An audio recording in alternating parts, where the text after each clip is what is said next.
Hello, everybody. Welcome back to All Flips and Fists podcast. I am Jake. That is Unno. How you doing, Unno? I'm doing pretty good today, man. It's a nice day outside. I'm doing all right, man. How you doing? I'm doing pretty good. Obviously, it's been a minute since we've been here. Yeah, very It's long been time. it's been since before the new year, so Oh there's man. a lot to go over, Yep, and we yep. have a short amount of time since I have family showing up. Well, So, uh, first things first, we're gonna get up and out of the way.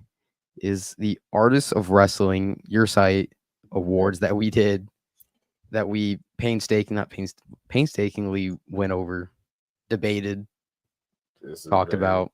there's a lot of interesting choices going down here. Artists of wrestling consisting of me, you, your brother, Yep. and three varying tastes of wrestling, clearly from what we chose and went over. Yeah, there's a few, there's a couple that came There out was pretty much the same, but most of it was a little, awards, and I especially on the think matches side. The matches side was different. we generally had the same matches, just not in the same order. Yeah, Is kind of how it happened, and then mostly everything else was pretty random, especially especially the under the radar, which was a what you want to nine-way say? tie. But Oh God, you you want want to to start start with from the like bottom up, or Yeah, do you want to start on the matches or the actual awards first? we can go over matches first? All right, we'll start with the matches. So, you want to just start with the final choices? That it's like how the list came out. Yeah, we can go from bottom up. All right. So, first and foremost, we had a three-way tie. One of honorable mentions. I like to throw in honorable mentions just so they're on there. The honorable mentions. We had a three-way tie. I can see where the tie was. Which was the tie? I need to open the website now. Ho ho ho. Three-way tie was Moxley and Adam Page at Revolution. The Odo tie and Queen's Quest cage match, and Athena versus Willow at Death Before Dishonor. There's our three-way tie right there. And then our other honorable mention was ZSJ versus Brian Danielson at a Wrestle Dream. To be honest, I thought that would be higher. I believe it. Where did I have that? I had that. Oh no, it's my honorable mention pick, but I thought it'd be a little bit higher. To be honest with I think your brother was the only your brother was the only one that had it you. Yeah, he in was the the one that top. had it. Yeah, top five, four for him. I do want to say because when you mentioned these, I said, "Do you want to split up the men's and the women's matches?" And you said Yeah, no. So my own honorable mention, I kind of want to throw in yeah. was Go ahead. Hazuki and Saya Kamitani from Mm, early last year. That was like my third favorite women's match from the year, yep. and it just like barely missed out on my list. Yeah, yeah. I was thinking maybe next year, maybe for because we'll probably do a mid year awards for 2024. So maybe we could split them up for the mid year awards. I just thought it'd just be easier since we're doing all different. Yeah, which is I never You problem with know, those. Just saying, it yeah. really narrowed down the list. Well, I'll show you on that. So But moving into the top five for us, we had at number five we had the Survival of the Fittest match from Ring of Honor, Final Battle. And it was a tie as well. And so this one was Sari versus Arisa Nakajima at the Seed Lining. Is that how you said it? Promotion name? seed, Seed Line? you can just say seed, Seed. Eighth anniversary event. So how are you feeling about that one? bro. Did you ever see Suri versus Arisa Nakajima? I did, and I don't think I had it in my top 10. This was my women's match of the year for Understandable. me. This match was awesome. Suri is awesome. This was her. This was for the Seed Championship against Mhm. Arisa. This match was hard hitting. It was nasty. It was rough. Yeah, they It were just just felt like going there back was and felt like there was forth. a hatred in this match. Yeah. This match was awesome, and I need to watch it again. But that Ring of Honor match was also very awesome. Yeah, it was really good. It was really good. I didn't have it. I don't even think I had it like top 15, but it was really good. I thought I it was. did. It didn't cross my mind. Mhm. Uh, Clearly your brother loved it. He was talking to me about it in the car for like We 10 minutes. we can go over each of our matches after this, but because I think it's funnier that way if they know what we all chose. Right.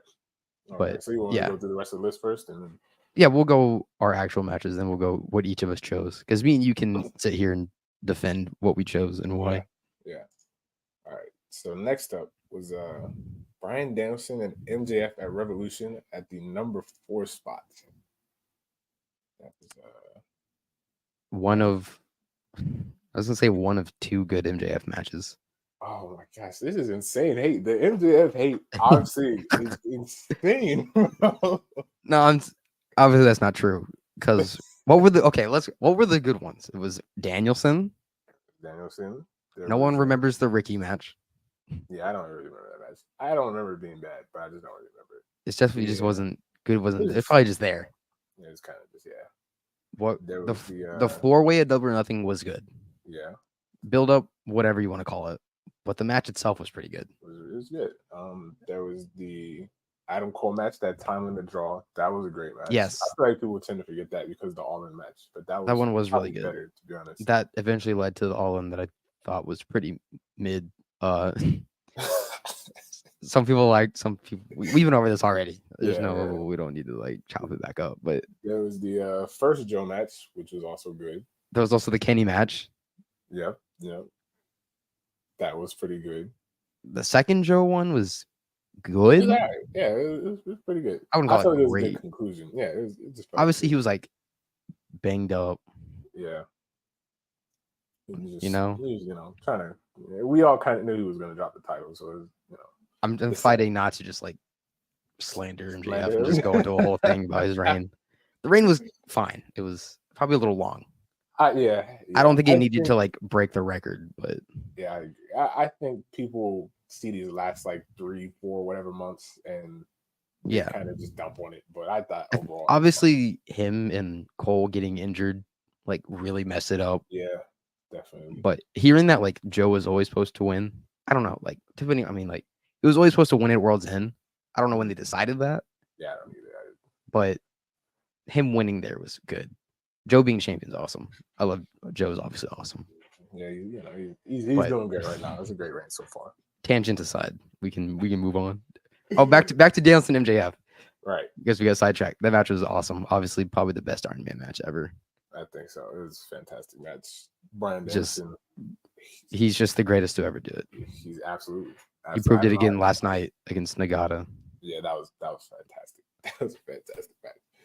Oh I'm my just so goodness. sad that he just like doesn't want the title. It's like, please, That's what Brian. I'm saying, bro. Like even what was that? 2022, I think the like eliminator for Full Gear. That Yeah. would have been a great time to put the title. He, on. yeah, because obviously Mox is awesome, Yeah, but but just it imagine just- Brian holding it for like yeah, a few months. yeah. Because like as it stands now, he's like not gonna go down in the record books in any way. Yeah, no, you Under a like, champion. there will be like great matches that you'll always pull. Especially Yeah, obviously everyone's gonna remember him. He's still gonna be like around. Yeah. But like he's not officially on the records under any championship, which is crazy. Yeah, I think the only possibility maybe like if he wins the Triple Crown, if he goes against Eddie. I don't even think he wants. That. Yeah, he's not even gonna win that. I don't think. But it is what it is. He's unselfish. He doesn't care. He just wants to wrestle. Yeah. He just wants to have good. He just wants real sicko grabs, which is fine. Which is fine. You can have that. Yeah. All right. Okay. So number 3. This was the. I think this is the shocker for me actually. Number 3 on our list was Kenny Omega versus Will Ospreay at Forbidden Door. 2. Yeah, the second one. Yes, Forbidden Door 2. Kenny Omega and Ospreay 2. This is yeah. Go ahead. Start off. This wasn't even on my list because I'm looking back over it. You just tossed it off the list. Now that I'm looking at it, maybe it should have been. Maybe I'm thinking if I liked it more than Miyahara and Nakajima the first time. No, probably not. I think I would still stick with that. Okay. There's like the one bias one I threw on there for agenda purposes, but this match was like really good. I think the first one was way better still. Yeah. Obviously. I just didn't the Don Callis interference was whatever. Mm-hmm. It wasn't too bad. It didn't have like the atmosphere of the dome. Yeah, I get that. And it was like it was a rematch, which obviously rematches for the most part are always going to be a little lesser, Yeah, but they're gonna hit some of the same things and except whatnot. for Okada and Bryan, that was awesome in the dome. Yeah, that was the second time where I was much better. But that's also helped by the first time the first match was like hindered Yeah, by very Bryan getting true. hurt, Yeah. so it felt like we're finally like back to what we're expected the first time, which we did get. Yeah. Because that's probably still my match of the year right now, a month in. Okay. All right, I agree. I But can get down with that. yeah, I thought obviously this match is still awesome. Was Osprey and Omega are incredible. Osprey's the greatest wrestler in the world right now. But it's not. So that's We'll get around to that. Obviously, we got like a. They said February for Osprey, right? I believe so. I I think they think said mid sometime in February. February. Yeah, it's like February 10th or something like that. If he's announced for Collision in Austin, I'm going. When is the collision in Austin? Valentine's Day. Okay. Ooh. If he's there, I'm going. Because right now I wasn't really planning on it, but Yeah, we'll see. collision. I mean, it's been pretty good recently though. He's kind of Collision's been awesome, but yeah, it's been good. it's just there's got to be something if I want to drive 3 hours because it's on the yeah, other side okay. of Austin, Oh which is yeah, I didn't not know easy to get that. to. Yeah. Because they're at where the first time I went to an AW show, they're back there in the HEB Center, which is where like Ricky had that promo against MJF the first time. Mm-hmm. But I digress. Okay. Anyways, moving on. What do you think about the second one? I thought it was really good. I feel like I was one of the few people initially, obviously you gave your thoughts on the Wrestle Kingdom match, but I was one of the few who initially also thought this was not better than the Wrestle Kingdom match. I never thought it was better. There was a lot of people trying to say that it was better when it first happened. I just couldn't agree. Yeah, I didn't see that. I just felt like this. I felt like the story the first time around was much better, but the second one I think was a little bit more action packed. It was just a really good match. It was a really good match. Obviously, like the Tiger Driver was like in the same spot and things like that. But I don't know. It was a great match, but it just didn't go that high for me. But, yeah, it was great, but the highs just weren't as high as the first one. Besides the Tiger Driver spot, that was pretty awesome. That was sick. I think but I just think like the second time around is just you had the interference, which whatever. Yeah. It took it down a little, but it was like it still worked. Yeah. And then obviously Osprey won. Got his look back. Yeah, he had to get that back, bro. Hopefully they run it back again before you just at this point you just kind of want Kenny to be okay, yeah, but it's just it just is what it is. Okay. Anyways, so moving into our top two at number 2, this one pained me a lot too tight, but your brother really messed us up. He sold us out. I don't understand what was going on. I saw this list for the first time and I was like, no way. Man. It hurt. I'm not mad at number 1, but I was very surprised that it did happen. Yeah. So number 2, we have Kenny Omega versus Will Ospreay, number 1 at Wrestle Kingdom 17. You want to start us off here on this one? Yeah, I don't think I've ever been more excited for a match to happen than I was for this. From like the announcement to the promos and like the New Japan press conferences they were doing. Because when this match got announced, it was at the New Japan and Stardom crossover show. Mm-hmm. And the Kenny promo came up and he's speaking in Japanese the whole time. I thought it was just like the sickest, coolest thing. Because like the lights dimmed, you hear because something about New Japan, like dimming the lights, the package, you just hear the fans go, oh, there's just like just something about it that gets me when it's something cool like that. And it's Kenny challenging Will, and you're just like, oh my God, we're actually doing this. Because it was during Brawl Out, like when they were gone. So we were just like, when's Kenny coming back? And this was like the first time we saw him. So it's like, oh my God, the first time we're gonna see Kenny back is gonna be in the dome against Ospreay. Like, it's just so cool. And then obviously they went on to have like the best match of the year 4 days in is crazy. Yeah, it's insane. I mean, it may have happened again this year, but no, I doubt it. Will Ospreay is gonna do something with somebody in AEW this year. They're gonna crush it. But it was just like this match had like everything going into it. Had the excitement. It completely overshadowed the main event. Yeah. Just like to a crazy degree.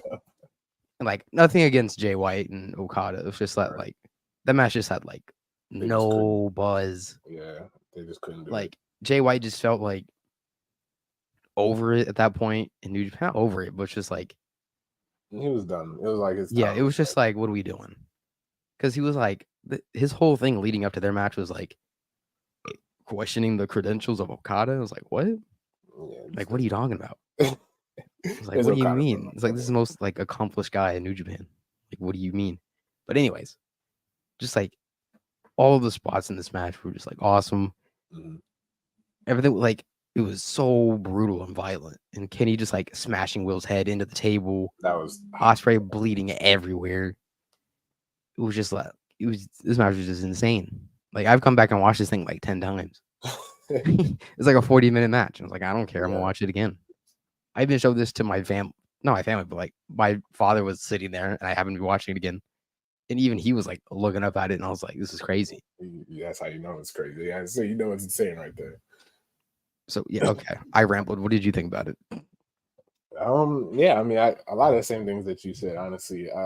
What I was saying before with the second match is that I felt like with the first match, again, there's more story going into it. I just really love the story. I mean, look, I wrote a whole article on this match. It was just a really great story between these two competitors, honestly. Will feeling like not Will, but really Kenny feeling like they tried to replace him with Will Ospreay. He felt disrespected. I thought I was like, wow, okay. Will Ospreay, kind of retorting how he's put his his blood, sweat, and tears and all this, and he's done all this. He's been a world champ and this and that and the next. I just really love the story going into it, and the match was just. I feel like the story can heighten the match. It can make a match better. And so I just really felt like the match was great already, but knowing the story makes it that much better. And I just thought it was a fantastic match. This was, I mean, obviously, this is both of our number one picks, but yeah, we'll get into that. So it was unfortunately number two, but I thought it was a fantastic match from two great competitors. And I mean, even still, over a year later, I think it's one of the best matches I've seen. Yeah, and Kenny winning was like pretty surprising. Yeah, it was shocking because you didn't think, he'd take the title. He's still with AEW. It was like, oh, yeah, and then it led to his whatever you wanted. I know a lot of people like shit on that U.S. title run, but it was all right. I mean, it is what it is. He's stuck in the States. Jeff Cobb come over. It was okay. People, a lot of New Japan fans are mad about it. And I was like, this is the first time this has happened with this title. Yeah, the title is where it just gets like stuck. Like Mox did the same thing. Yeah. It was just like, it's whatever. It's the US title. Who really cares? Yeah. Before, like, what it is now, where it's like a little bit better now that it's the global. I was trying to remember what the name was. Well, it's on. But actually, no. I take that back. David Finlay's a champion. I take all that back. David Finlay's a champion. Yeah, give it. So maybe it's not better, huh? maybe it's not in a better place. But all right, number one. Yeah, getting to our number one pick.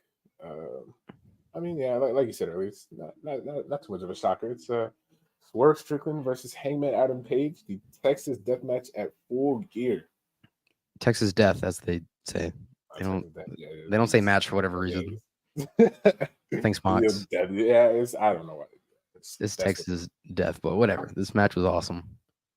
This was all of our second favorite match of the year, but overall it won out. But it was still awesome. This was, where was this? World's End or Full Gear? Full Gear. I'm trying to remember the whole card for Full Gear because it was obviously Mox and Jay White, and then this. I don't remember like any other match off that. Yeah, it was a lot of. What did happen? I have no idea, honestly. I think it was a Tony Storm, or it was obviously a Tony Storm match. I don't know who she wins.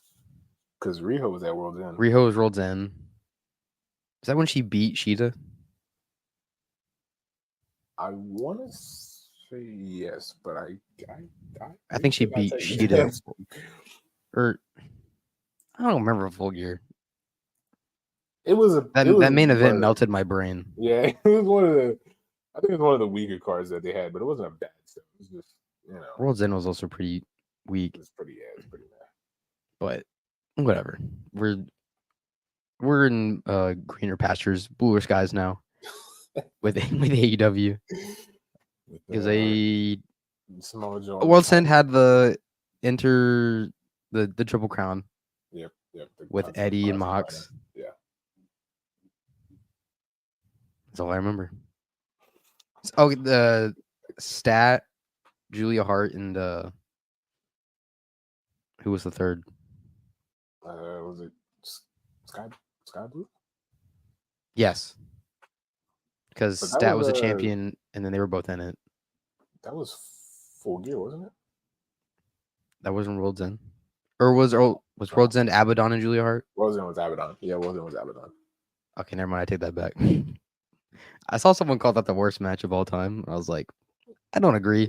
It wasn't that bad. This isn't great, but It was fine. I vividly remember they said like worst match in AEW's history. And I was like, I think the worst. I think I think the lowest match I've ever experienced was the Britt Baker Taya Valkyrie like 1 minute match. That's like the most sad I've been with like an AEW match. Yeah, AEW was in the they're in the trenches, honestly. Because wasn't that like last summer? I think it's no, it was Blood and Guts last year. okay. I think it was Blood and Guts. Because they were just like, we have to get a match on here, a women's match. And that's just what they did. Yeah, it was bad. But it's better now. It's better. It's way better now. Oh yeah, we're in a different place. It's so much better now. But anyway, yeah. But yeah, Swerve Hangman. Let's talk about that. We didn't talk about it. Yeah, this match was like so violent. Obviously, like what most people remember is Hangman stapling Swerve, drinking his blood and spitting it out. That was different. was sick. And obviously, like the finish, hanging Hangman with the chain. Yeah. And even like the interference with Donna was like really funny. Hitting the dance and then getting dead eye through a table was like so funny. It like worked. It made it better. Yeah. And I think the rest of like Embassy came out too. Yeah. And they got fought off. Because I remember Brian Cage being out there. Yeah, they pretty much are. I think it was just Brian Cage, but it might have been all of them actually. I remember Brian Cage. I don't remember if they all came out. But anyway, like the interference like didn't even take away from it for me, which usually it will. Yeah. But it just like worked so well, and like this is like gonna be one of the best feuds of AEW for like years and years to come. Mm-hmm. I mean, they're feuding again now.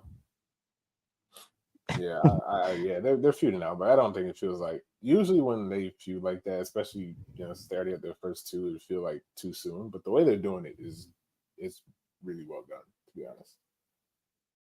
And Swerve's time is like here. Yeah, I think maybe when you pull the trigger, it's gonna stink seeing Joe lose. But yeah, but it's just I don't know. It's like time for Swerve. Yeah, I feel like you try to wait till like Double or Nothing is too long. Do you think it's going to be a 3-way at Revolution? I think so. Probably. I think maybe it's a 3-way, and then we get Hangman and Swerve like at the end of the year. We're like just over a month away from Revolution. Yeah. I wonder if they'll run like a Swerve Hangman #1 contender match. That's a good question. My guess is maybe that Phoenix show coming up in 2 weeks. Yeah, maybe where they have Sting and Darby challenging for the titles. Oh, yeah. They're like really pushing that show. Yeah. I could maybe see something like that because one of the rankings supposed to come back next week. When is who? The rankings? The rankings, yeah, they come back at the start of February. So I believe, it would be. I could definitely see that. I could definitely see maybe a rematch. Yeah, I can see like maybe. Go ahead. I would say like maybe like a big time rematch at that show because they're making that really important. But so if you think if they do a match, will they do like a draw? Maybe if they decide to go with a 3-way. They don't do a lot of time. Would they do a draw? It would have to be a 60-minute draw. I don't. Or maybe a 20-minute time limit draw. I'm thinking maybe 20 or 30 minutes. Maybe.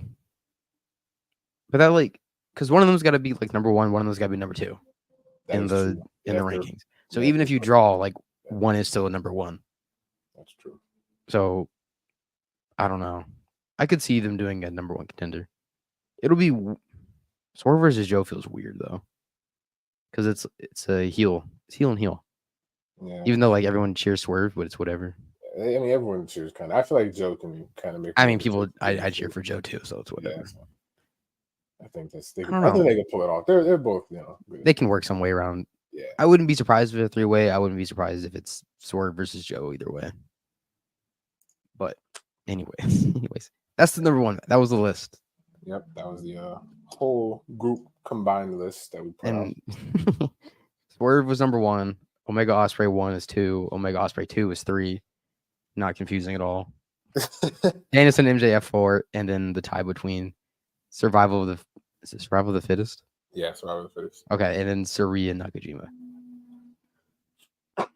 And then we can go over like our own list real quick. All right. Yeah, you want to start off? We can work our way bottom up. We can like each go like 9 through 1. Okay. Or how many did we do? We did 7. It was just on line 9. Yeah, it's just down to. So you want to read yours first? Yeah, you want to go through the whole list, or? Yeah, I was gonna say we could read off all of our 9s and 8s and 7s and so on, working up. All right. So mine, starting at the bottom at number 7, was ZSJ versus Danielson. But like that was, that was like sicko graps. Yeah, it was beautiful. It was good right there. It just didn't go as high for me as some of these other matches, but I thought it was a great match nonetheless. Wrestle Dream was so good. Yeah, it was a great show. It was fantastic. It's where Mr. Copeland showed up. We had Danielson, Zack Sabre. What did MJF do? We just defended the ROH title, right? It was the was that the handicap? Yeah, I think that was the handicap, and then he had another match. I think he wrestled twice that night. I don't think he did, because the main event was the TNT title. Oh right, between Darby and Christian, right? Yeah, that was the main event because Edge came out at the end. Okay, so maybe I'm wrong though. That was an awesome debut. Yeah. I slandered him at first, but you know what? I'll apologize to Mr. Yeah, I was team anti-Edge when he was in the WWE because he was cooking up stinkers. And then he came to AEW and he's cooking. I can't even cap. I take back the slander. You know, I can recognize slander when I'm wrong. But my number 7 was Kento Miyahara versus Nakajima in Noah, the first one, not the second one that just happened, which was also good. Because I thought about it. I like the first one a lot more. Yeah. And being in Corkin helped a lot. This was the first match. They've been building up to this for like 6 months at the time. Going back all the way to the Muto retirement show where they did Noah versus All Japan in that 6-man, which was like awesome. I think, we're going to talk about that show too here in a minute. But I thought this match was just awesome. I mean, Miyahara is like one of the best in the world. He's like still kind of underrated. Like a lot of people know he's good. But like I need some way for him to like get more recognition somehow. Yeah, like because like they did all together. He's been on Noah shows, but like it's just something there that's like people aren't recognizing him totally. Mm-hmm. Even like a lot of people know he's great and good. It's just I need him to be like recognized with like Okada, Osprey, Kenny, and those guys because he's up there. You know, it is. Yeah, I need him in AEW is what I'm saying. No, that would be awesome though. If we're Triple Crown match, if we're throwing Triple Crown, he's not a real Triple Crown champion like they're doing with like Nagata, but he's still technically a Triple Crown champion. You know what I mean? Yeah. But anyways, that was my number 7. All right. You want to start at number 6? We can go back and forth like that. You want to talk about your brothers? Yeah, we can. I can try to. I mean, it gives a lot of context. It gives a lot of context to what happened in these rankings. Yeah. So we'll call him King here. This is his Twitter handle. Well, so his number 7 was Jay Malachi versus Myron Reed at DPW No Pressure. And I don't know if you watched that match, but it was a fantastic match. Honestly. I can understand it being top 10 just if you like people flying around the ring and shit. So yeah, no, I haven't seen it, but I would I'll take his word for it. Yeah, overall, I'd say go back and watch that show. That was a fantastic show. It had Tankman and Bojack. That would have been in my top 10. I think Tankman and Bojack was insane. Now Malachi's in the Fed. It's so unfortunate. Tough scenes. That's really tough scenes. Yeah, okay. Man. Yeah, unfortunately, King's not here to like defend his decisions that he came up with. should But have asked him, but okay, number number 6. 6. My number 6 was TJPW's 10th anniversary 10-woman tag. Basically, the old guard versus the new guard. Mm-hmm. I think this was, well, based on my rankings here, it was my third favorite women's match of the year. This match was awesome. It was one of the best Jochi's matches you can see all year. There's something very funny about TJPW is that they are very, very good at multi-woman tags, Yeah, especially when they matter. They got it down to like a science. They know what to do, and obviously, like this was the old guard versus the new guard. This was one of Yuka's last matches that they wanted to like get up and out of the way, celebrating 10 years. Because I think it's funny when people try to compare TJW and Stardom because it's like not really the same. Yeah. If you've like gone back or like you've been watching it for a long time, they were like it was like not serious for like a long time because they were like when it started out they were like it was part of like idol shows. It was like underground idol shows. It was like weird. They just like happened to be there at the end, and they didn't get like really serious until like 2017, 16. Oh wow. When like Maki came in, and even then it like took her a while still. When people started like actually being like, okay, this is like a real viable wrestling thing. Because like for a long time it was literally just like idol wrestling was like the intent. Mm-hmm. So they're like 10 years is very weird. But like when you look at like Stardom's history, they had like obviously like EO and Mayu and all of them like from the beginning. Right. And it was like a serious wrestling thing, like from the beginning. That was the entire point. It was like a real wrestling promotion. So it was like they didn't like get off on the same foot. Right. It's like what I'm saying. So like where they've gone from like the first matches are on Wrestle Universe. You can go back and watch them. It's Mayu, not Mayu, Miyu wrestling on a mat in trying to remember the name of the venue. It's escaping my mind. It's a little dirty basement that fits like 20 people. Jeez. Wrestling on a mat, like it's on the floor. And she comes out, she does this goofy dance forever. I posted on Twitter before, like you have to go back and find this dumb dance she did for like 2 years. It's like it's so stupid, but it just shows like how far they've come from. And this match is just like the epitome of TJPW. Like finally the old guard is like passing off to the new guard. I know like the new generation lost, but like even still, because obviously like the standout moment was Endo getting that really big pin over Shoko, which was just like one of the most feel good moments of the year. Because it took, if you know Endo, it took 2 years for her to even get like her first win. Jesus. Because I think COVID messed a lot of that up. Mm-hmm. So they finally she finally got her first win last year coming up. It took 2 years. And then she gets in this like most important match they had basically all year. She gets a big, and it was just like awesome, feel good. And I rambled about this for a long time, but I liked it a lot. I understand, bro. Obviously, you're really, really passionate about TJPW, which I understand. I'm very passionate about my number 6 match as well, which is probably why it's this low. But my number 6 was Tam Nakano versus Julia at All Star Grand Queendom. Julia. The spaghetti merchant herself, man. Oh god. But no slander on Julia here. This is a fantastic match, honestly. This is another match. I mean, I'm a big Tam Nakano fan, of course, but just again, as I said earlier, with like Omega Ospreay, just understanding the story that they have here. I mean, this is like a years long story that they had going between them. So it was like, I think the match was fantastic. They kind of beat the shit out of each other. Shoot headbutts. Julia will have CTE in about 3 years, but headbutt merchant, it's whatever. Yeah, no, can't do them in WWE anymore, so she might be safe. Yeah, so it should be okay. She'll get CTE from the QAnon stuff in the warehouse. That's a little different. But yeah, so I thought it was a fantastic match. I think for me, it was especially just the moment. I hardly am ever awake for shows and stuff. So it was like being up at like 7, 8 in the morning and seeing like Tam Nakano finally reach the top of the company was like it was like surreal, honestly. Because just how much I love her and like her work and what she's done, it was just insane. It was a great match overall. I don't know. I can't speak enough about it. It's just a fantastic match. You just have to watch it. Honestly, it's a fantastic match. Walking the Tam Road, you know. Absolutely, absolutely. Our cosmic chief right there. So Yeah, because go ahead, go ahead.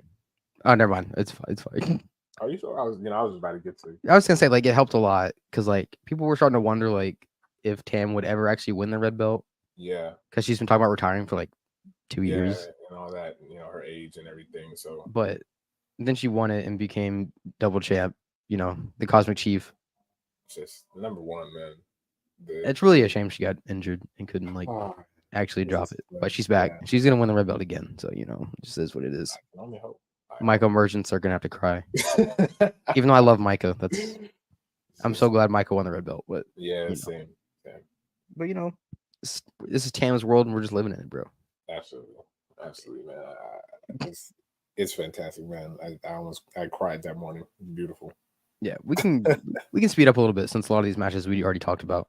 Yeah. So King's number 6 was Omega versus Ospreay at Wrestle Kingdom 17.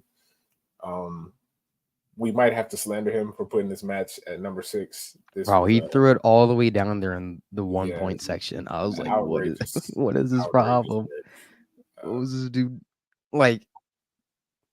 No offense to the matches he has above it, but it's like I don't see what he saw being better. Yeah, I don't know. I think we talked about it before, and I'll try to briefly. I think he just said it was just the pacing of the match. I think he just liked Forbidden Door better because it's a little faster. Like we said, it was more action packed and stuff. I think that was his reasoning. I mean, sitting through like a 40-minute New Japan main event style match is like, I get it, but it's like this match was just so fire. Okay, anyways. Number 5. You want to start off on number 5? Yeah, I was not covered. Yeah, I was the one who had this one. Queen's Quest versus Oedo Tai in the cage match. This match was really awesome. It was more about like the moment than the match itself, because the match is still really good, but there's just like it's like an escape the cage type match where everyone had to get out on one team. So Queen's Quest is my favorite faction in Stardom. As much as I like Cosmic Angels as well, they were like kind of in the mud last year, but whatever. We don't talk about that because they're finally like kind of back. But Queen's Quest is my favorite faction, so like I was like really invested in the story. Oedo Tai doesn't move me too much, but they serve their purpose here, especially with like the whole whoever loses has to lose a member, and they ended up turning on Saki in the end. That hurt. That was painful. And it was also like the they were like, no, I'm trying to find the right word for it. They were like baiting Saya to turn on Utami, like a whole lead up to this. And eventually they finally like it all ended up at the end where they're the last two. At the top of the cage, was it Momo or Tora, whoever handed Saya the bat to like hit Utami with it. Yeah. And then, she's going up to do it. You think she's gonna hit Utami and like knock her back in the cage and Saya's gonna get out. But nope, she ends up hitting whoever it was that handed the bat, Momo or Tora, whoever. I think it was Momo. Probably Momo. She ends up hitting Momo, and then they, grasp hands, dab each other. So it was just like an awesome feel good moment for like was probably the best story in Stardom last year was the Oedo Tai versus Queen's Quest thing. Leading up to this, which was my personal favorite match in Stardom last year. Besides the Saya one, that was my favorite singles match in Stardom. But this match is like I just love the ending in the moment that this match had with it. But yeah, I definitely have to go back and watch that. I thought it was a great match, but I was like so zoned out of Stardom at that point. I just thought it was cool. I watched it at the gym on the Stairmaster, if that helps. I was like tweaking on the Stairmaster, going, just try not to freak everyone out around me.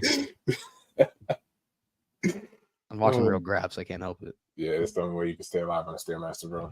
I get you. So my number 5 was Moxley versus Hangman at Revolution. I'm surprised. I don't think any of you guys had this match on your list. I was very surprised. I thought back to it, and I was like, if we're talking about death matches, I liked the Swerve and Hangman one more than that one. Even though that one's still really good. It just wasn't up there for you. No, I thought it was. I was never up there with the group that was like, this is match of the year at that point it happened. Uh-huh. Well, like it was like like one of the best of the year because at that point, Osprey Kenny already happened. Right. MJF Brian was right after that, Yeah. Yeah. So and just this happened. I thought this match was still really awesome. I was just never like, because some people thought this was like match of the year after those other ones, and I was like, I don't really see that, but it was still like really really good.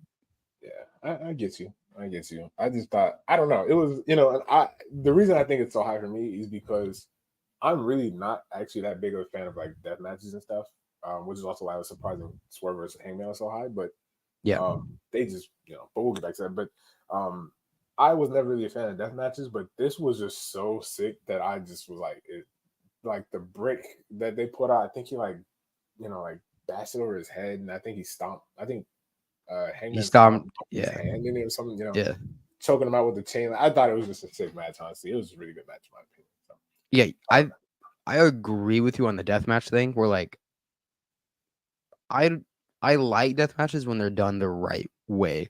yeah, Because like a lot of the time, like on the indies, which is like really bad, it's like like GCW just glass it's and like shit. it's like violence and bleeding for the sake of it, Yeah.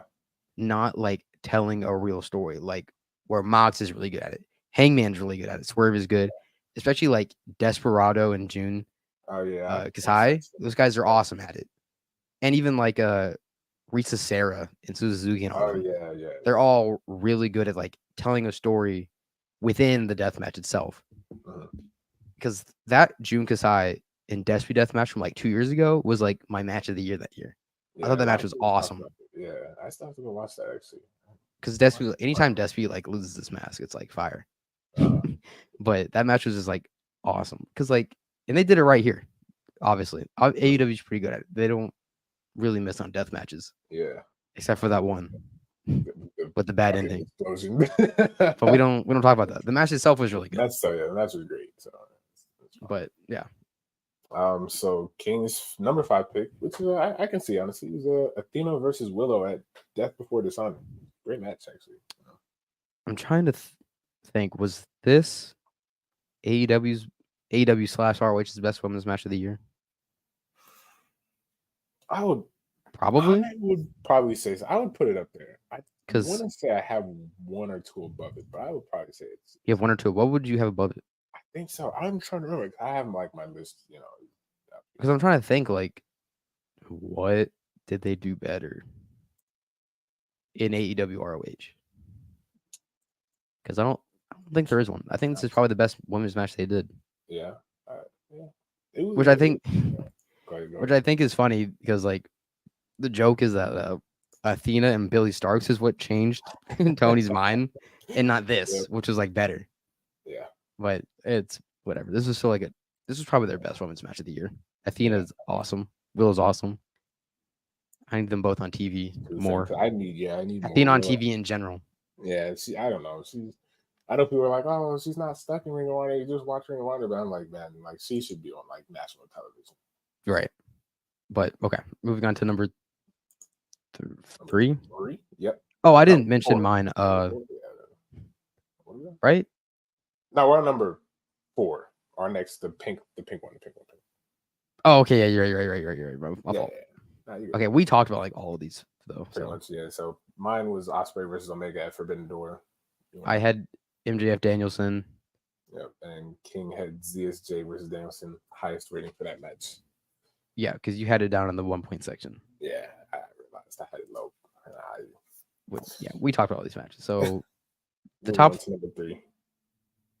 was I was the only one with this match. Yeah. I had Suri versus Arisa Nakajima. I thought this was the best women's match of the year last year. Like I said earlier, this match is awesome. Mm-hmm. Suri is one of the best. I hope she. I want to watch her wrestle more. She's awesome, and I hope Arisa is healthy and gets back Mm-hmm. after her neck injury, back injury, neck injury. I didn't even know she got injured. Yeah, she hurt her neck. I think it was like kind of a scary situation, but I think she came out and said she's like fine, or like will be fine. But anyways. Yeah. So My number 3 was Danielson MJF. I think I was the highest for this match. You had it at your number I had it 4. just one below. Yeah, so that was my number 3, and King's number 3. The only person with this one on the entire list was the Ring of Honor Survival of the Fittest at the final battle. Yeah, we both caused the tie for the top 5, throwing a random one up in the number 3 spot. Yeah, this is when the list got interesting, to be honest.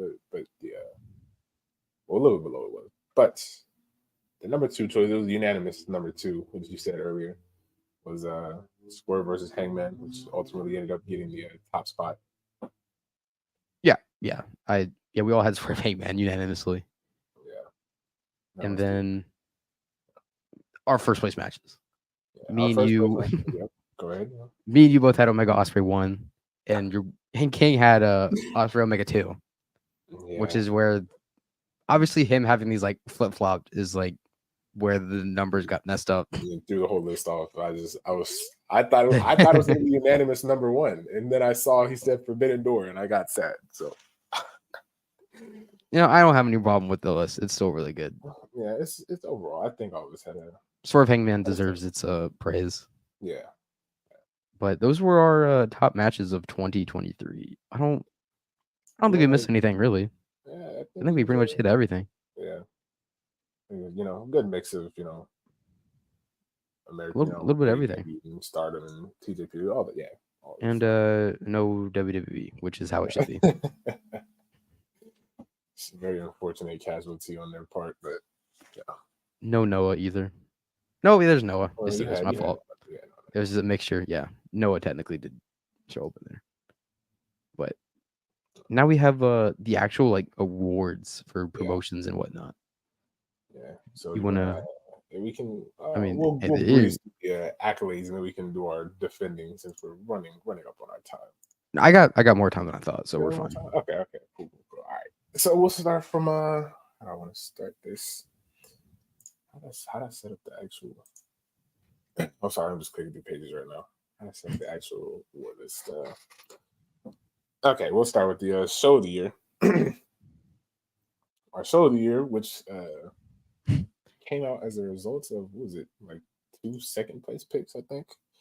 Our show of the year came out as Keiji Muto Grand Final Pro Wrestling Last Love Holdout. What a name.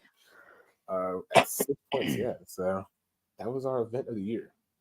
Picking show of the year was pretty tough. I don't think there was like one standout specifically, but there was a lot of like really good shows, which this was obviously. Fantastic show. Did you want to go over like what we all voted into that afterwards? We might. I mean, this is smaller, so we can do it as we go, I guess. So if you want to. Okay. For show of the year, I had All Out at 3rd, Muto's Last Love at 2, and then I had Revolution at number 1. Yeah. You want to break down your reasoning on these? All Out obviously was like coming off of like just firing, Chicago Phil. And everyone was like really down. Everyone was like pretty down going into it. No, because like the main event was Orange Cassidy and Mox. And people were like, we don't really know about this because Punk just got fired. But they turned it around into like one of the best shows of the year, obviously, with Mox and Cassidy was awesome. Then you even had Brian and Ricky Starks in a strap match. And what else was on the show? Yes, the meat match. The meat match, yes. But yeah, in general, like they just turned this around. And then Muto's Last Love was just like such a culmination of like all the best Puro and even Joshi. It was just TJPW, but it was like just like seeing all these companies come together for this match was like awesome. And it was like even like Dragon Gate, All Japan, Noah, New Japan, all of them just like kind of went crazy. Yeah. Like kind of set off a lot of things in motion. It started the Noah, All Japan stuff. It was a big part of like,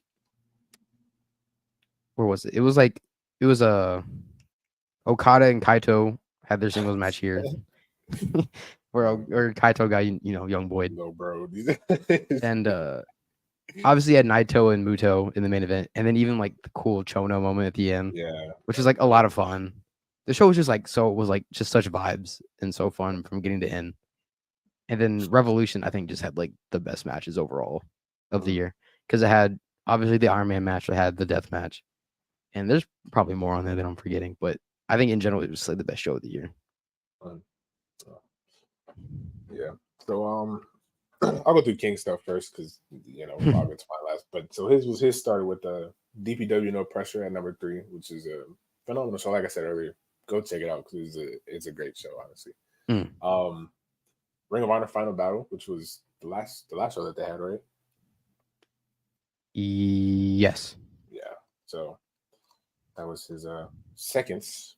I mean, I understand that it was a good show overall. I don't know if I personally would have put it that high, but I was gonna say what was the main um, event, and it was Athena and Billy Starks. yeah, that's probably the main Was reason. Yeah. Eddie was on the show? That's right. He just kind of got It a was like that. It was like Anthony Henry, I think was the match. Yeah, the random like was it? the it was because it was the Proving Grounds match. But I want Yeah, to they say just it kind of was like threw Anthony. him on there because it Yeah, was like this was like the Athena show. yeah, pretty much. So, and then his number one was All In, which same thing. I mean, I can understand Yeah, it, but obviously the event was like really cool. There wasn't like a standout match that I yeah, can like pull out. I thought Osprey Jericho was probably the best match on that show, but it is what it is. But yeah, this is obviously just like the whole spectacle and everything, which is like yeah. really That's what cool. that's what I think about it too. Um, But the so next one's gonna be a lot better. yeah, I think so. I think so too.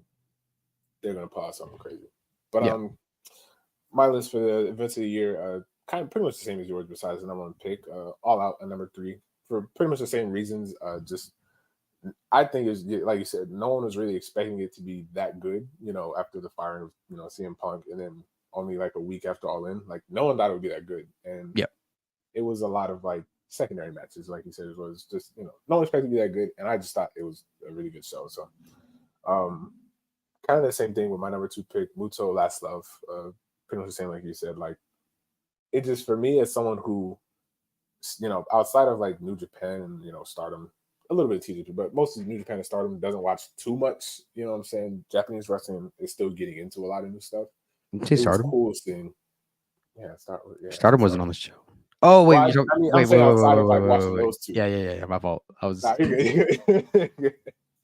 I But misheard. outside of like those two, I don't watch too much Japanese wrestling. So it was like cool seeing like so much more, new wrestlers and even like the new styles. Like Noah has like they're like fucking lucha, just you know junior heavyweight division and all that stuff. It was just cool seeing all that, and then like the spectacle of like Muto and like his last match. I mean that entrance. I've talked about it multiple times. I think on Twitter, like his final entrance was beautiful. It They was cooked on that fantastic. one. Yeah, that was fantastic. Um, and then my event of the year, number 1, was All Star Grand Queendom. I love this show. I love it. It's probably one of my favorite shows I think ever. It was a good show, top to bottom. I mean, you had Tam knocking on Julia, like I talked about earlier. Hash versus Shuri, that was a fantastic match. There was Oh just a lot of yeah, good stuff. they're UWF rules. Yeah, it was just. I don't think it was UWF rules. I think it was a regular match. I think they had a. Was the UWF Was it? rules? I Shuri think was it was. Shuri was doing all those UWF rules Yeah, matches. she just that's Either way, it was she's a I think shooter, it man. was UWF, but It may have been. But overall, I just thought it was a fantastic show. Honestly, it was. I mean, title changes left and right. Yeah, it's it was a kind of great show.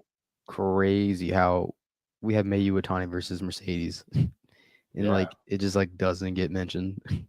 funnily enough, I thought the thing I'll say about that match is I thought it was a great match, but I think they could do better. I should say if they had brought Yeah, it back, I think they could do better. so And it was that's like, like oddly short, and like yeah, they were like just starting to get going and just ended. yeah, And I was yeah, like, if they had like the actual main event of another show, I think it could have been yeah, that match specifically could have been a lot better. But obviously they were like on this huge stacked card. But yeah. There was like what 10 matches or something. It was a lot. It was a lot of yeah, matches. obviously maybe it was like Tam and Julia, but it So was still really good. yeah, so that was our events of the year. So our promotion of the year was my beloved promotion, Deadlock Pro Wrestling DPW. Yeah, you and King carried this one. Yeah, I I wasn't didn't. sure what he would do, but Yeah, y'all being within viewing distance of this yeah, promotion, I probably not 10 years. being in the vicinity, being able to see these shows didn't help. Yeah, So I'll go with mine since I didn't even have DPW. So here's the thing about number 3. I was wondering what the thought process was. I was being Mr. Objective, you know, as much as I love to fed bad, I had him at number 3. It was just I couldn't bring myself to put like Stardom or Mm. New Japan on there because they kind of stunk it up. Yeah, it was their weaker As years. much as I love TJPW, they don't move numbers like that. I was like, let me put the Fed, whatever. And then number 2, I had AEW because we ball. Yeah, They still put on the best matches of the year. yeah, it was a little stinky at times, storyline wise. They had a pretty rough 2023, but the Yeah. matches in a vacuum and whatnot were still really good. And then number 1 was All Japan, the best promotion in general of the year. They're kind of selling right now, and they're kind of crumbling with all their drama that I still don't NXT even Japan. entirely understand. Well, I do understand that the president's just an idiot, but who's just doing whatever he wants. I'm so upset at All Japan right now. Please figure it out. But yeah, I that don't was know, man. my. They're still really good. They had a good show yesterday. Yeah, I heard they're still, they still got good matches going on. I need to go back and rewatch it. Was it yesterday or the day before that? It was the day before that. Friday. Yeah, It it's was Friday. the morning, Well, Friday yeah, night and the Saturday morning. morning. I need to go back and rewatch Ashino and Nakajima, but Yeah. So same thing. I'll go with King's picks here. So his yeah, you guys have the same. You guys have the same list, so yeah. We have the same list. So, but his is funny. I was playing number 3. His is funny because this guy doesn't watch Stardom. He does not watch Stardom. So I had to ask him as well. It's like it's the same thing as like your number 3 pick. I was like, why do you give it to Stardom? I asked him like, why did you give it to Stardom? You like he was just like because of kind of I guess because again since he doesn't watch too much, how he felt like they were coming more into the mainstream. yeah, A lot more people were talking about them. So I think he just felt like he just felt that they deserved. Yeah, he just felt they deserved the number 3 spot for his list. And then his number 2 was AEW, and his number 1 was DPW. So I had the same list, so I'll kind of explain my side more so. yeah, how'd you get? I understand DPW and AEW. How'd you get started with number 3? Yeah, starting at number 3 was mostly just because that was like the only other promotion I was really watching. I don't really care for WWE like that, so I just felt like I couldn't. Don't. I just felt like I couldn't give them my number 3 spot. I don't really watch them outside of like the big 4 or 5, whatever pay per views. I don't really watch them like that, so I just felt like it just didn't make sense for me to give it to them if I don't watch them. That's all it really was. Like you said, Stardom had a pretty rough year, especially with like injuries and stuff towards the end. So their first 5-6 months were pretty good. Yeah, the 5-star was fine. Injuries obviously like really hurt that, but there was just a lot of like odd booking. Yeah, just like down parts of the year. We kind of just felt like nothing was going on. Yeah, like the whole Cinderella was really weird. Yeah, it was built around Waka and Mai Sakurai. It was like, and then Mirai just won it again. Yeah, which is really weird. Yeah, and then Kyrie just left in the middle of the year. It's like, Kyrie was just like not losing, and she's like, okay, I'm going back to the Fed. It was like okay, and like I think the injuries was like probably the biggest part because like so many people were gone. I mean, obviously they had like All-Star Grand Kingdom, which was awesome, but like kind of like fell off the rails after that. Yeah, that was like that was their like season ending basically. Yeah, they sacrificed their year for All-Star Grand Kingdom. It is what it is. I would do the same. Yeah, but yeah, I get you. So and then my number 2. I mean, all of us had this AEW number 2. Like I said, they just I thought storyline wise here it was overall they still had a lot of good stuff. Like I think the highs were really high, but the lows were just a little lower than usual. I just thought some just questionable times in AEW in 2023, but overall it's great. And then DPW number 1, just because I think it was just the first year I had ever really started watching like an indie promotion. DPW is just great. Honestly, they have a great like list of champions. They have new champions now. They were just firing. They were doing really good last year. Honestly, like if you could find like wherever you could find their stuff, like just watch it. Like it doesn't even matter which match, just watch them. Honestly, it's great. Yeah, no, I get you. It's like the only good indie Just about. basically outside of like Japanese indies, but it's whatever. Yeah, in America, it's like just about the only one. It's cooked. But moving on. Moving on. The very messed up 9-way tie for the Under the Radar Award. The basically I sort of call it like the sleeper wrestler of the year award. You know, who you felt like maybe didn't get enough recognition. You know, and none of us really understood. Yeah, except for like you who came up with it. We were like, huh, what could that mean?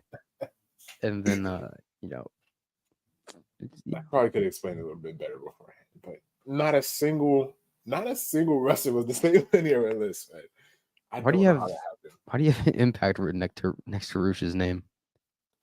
That's not Rush. That's Rush. Leo Rush. Oh, Leo Rush. Oh, he's not. I always capitalize. He's not an Impact. I thought he was in Impact. He is an Impact, isn't he? No, he's not signed anywhere right now. Okay, well, I thought he was. I have no clue, honestly. He's kind of everywhere. Well, he was with New Japan, and then I thought he was with Impact. I didn't. Up until just now, I literally thought that was Rush. I didn't know he meant Leo Rush. That's crazy. Nah, bro. So you want to start us off with your pick? Yeah, number 3, I had Rika Tatsumi from TJPW.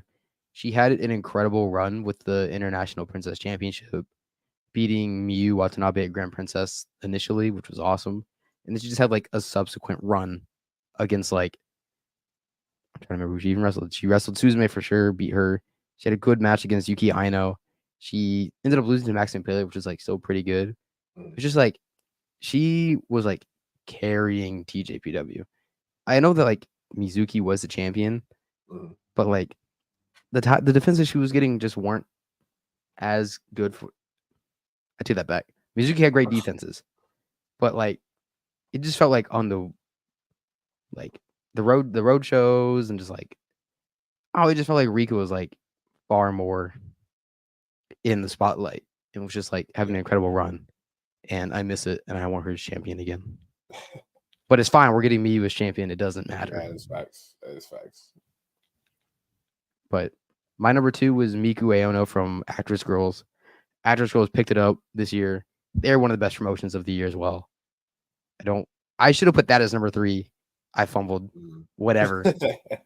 She was awesome. She had a great run. She just lost it to, I can't remember her name. I'm slacking on Actress Girls. I gotta catch back up. She just lost it to Mari. But go watch Actress Girls. It's good. And then my number 1 was Yuma Aoyagi from All Japan. Finally won the Triple Crown. He had that dude had like 5 belts at one point. He was the Triple Crown champion. He was the All Japan Tag champion. He was the Taka Michinoku Tag champion, or Michinoku Pro champion. This dude was cooking. He had great matches against Miyahara twice. He beat Nagata. He lost to Nakajima, but whatever. He was having awesome tag matches with Kento against other people. He cooked all year. Shout out Yuma Aoyagi. That's my guy. And he's wrestling Takeshita at some point, like next month or something like that. Oh yeah. I thought it was March. I thought it was like early March or something. At some point within the next month or so. Yeah, in the next couple months, yeah. And it's gonna be good. Yeah, it's gonna be great. But he deserves more recognition. Yeah, I agree with you. Gotta get tapped in AJPW. Yeah, obviously we all wrote up like an article or like paragraph about this award. Yeah, since none of us agreed, but so people could just read that too if they want like a better understanding. Yeah. So I'll just jump into King's picks. So his picks is number 3, which is interesting. Wheeler Yuta at number 3 for him. I can kind of see it. You know, he's had. Yeah. I feel like he falls into the background too much, though. It's his only problem. Tony forgets to book this guy. I feel like he's good. He's getting there. He's fine. Yeah, he's a great. He just beat Shibata. What are you talking about? I don't know how to feel about that one. Well, it was just an unfortunate circumstance that Yeah, Shibata he had to had go to back. go back to Japan. But King's second pick was all ego, Ethan Page.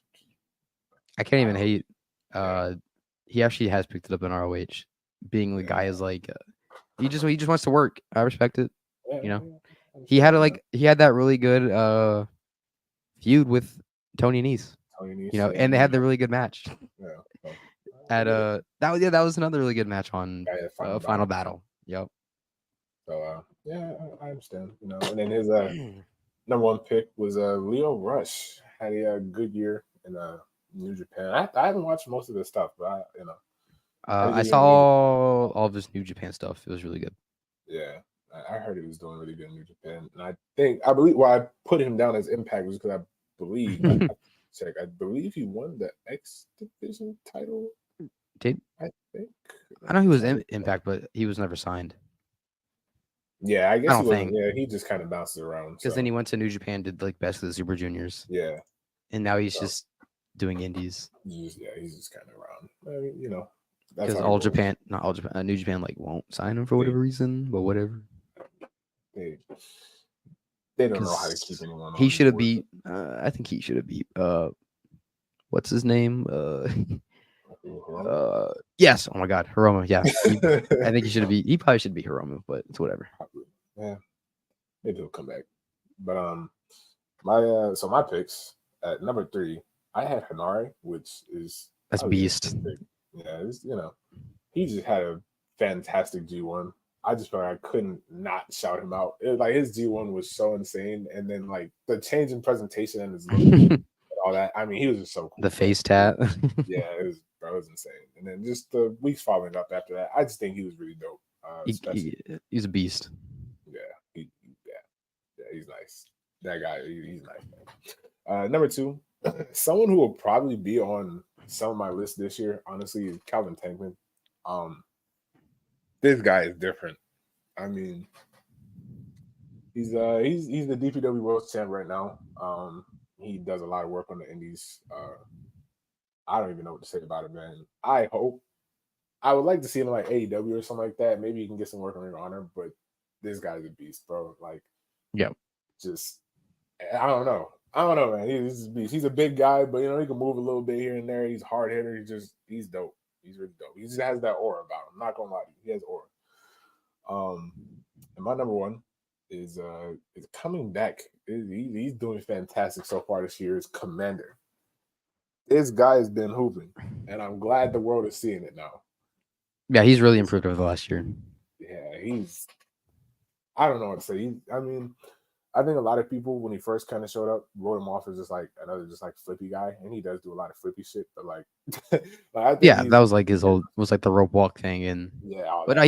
he's actually like really Yeah, like he's starting filling to in the gaps. yeah. I think he's really starting to put it all together more. I mean, he's young, so it's not like but he he's really starting to just kick it up a notch, man. And I think he's doing great. I think he's doing great. So that was my number 1 pick for the Under the Radar Award.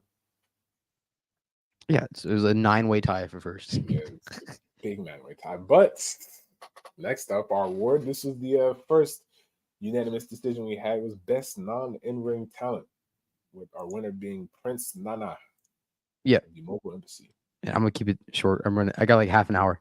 So All right, you can pick it up. number 3, I had McGinnis because him trashing Danielson is always really funny. Calling him a clam digger is crazy. I had never heard that. This British slang, I guess. Then I had Renee Paquette. She's just really good. Mhm. And obviously Prince Nana was number 1 Yeah. because we swerve when we drive. And he's just funny. He's just great. Yeah, he's fantastic. King's top 3. His number 3 was Lexi Nair. I assume for her work with the Minions. Minion, with Athena and Billy Starks. Number 2, which is actually a good shout, was Stokely Hathaway, which I think he'll probably be up there this year. To be honest, He just he disappeared from AEW for a while. Yeah, he was, and then he showed back up in Ring of Honor. Yeah, and now he's back on like both. So yeah, it's good. Yeah. And then again, number 1, Prince Nana. For me, I had Tony Schiavone at number 3. I don't know. I just like Tony. It's pretty cool. Um, um, number two, I had Nigel McGuinness. Same as you. I just think his work on commentary has been fantastic. Honestly, Yeah, he's like one of the he's best signings they had. yeah, he's been really good. Honestly, especially like when they first brought in like Kevin Kelly on commentary. That was bad. I think throwing Tony Schiavone into the team has really helped them gel as like a 3-man. But Yeah, Nigel McGuinness has been really good. And then and again, one last, I hope yeah, go ahead, Nigel go ahead. gets in the ring one last time with Brian. I agree. I 100% agree. Maybe at Yes, All In if he's Brian is still. He's supposed to wrestle All In. I think he said he's partially retiring after All In. Maybe maybe it's earlier. I don't remember. I don't know. Brian is he said he's never really retiring, so who knows? he just wrestled a few times here and there. Yeah. Which who knows? That could be like a lot or a little. All right. So moving to our tag team of the year, it was a group decision because we had a unanimous first place tie. But we came Yeah, down to the group decision of Bishamon as our tag team of the year. yeah. Tag team wrestling was kind of down. And yeah, kind of fell off last year. Much to look at and point to as like the best. Yeah.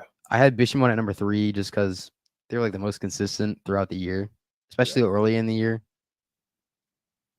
And when they were like defending it against Okada and Tana, that was like really good. Yeah, All their matches with Aussie Open, their run in the tag league was still pretty good. They were just kind of the most consistent. Number 2, I had Astronauts from Big Japan. I haven't seen very much Big Japan, but what I have seen from these guys is awesome, especially the singles match against each other. Yeah, that was It's really good. People were calling that match of the year. I didn't think that either. I thought it was really good though. And then my number 1 was Zen Nishin Jendai was his Kento and Yuma, their tag team.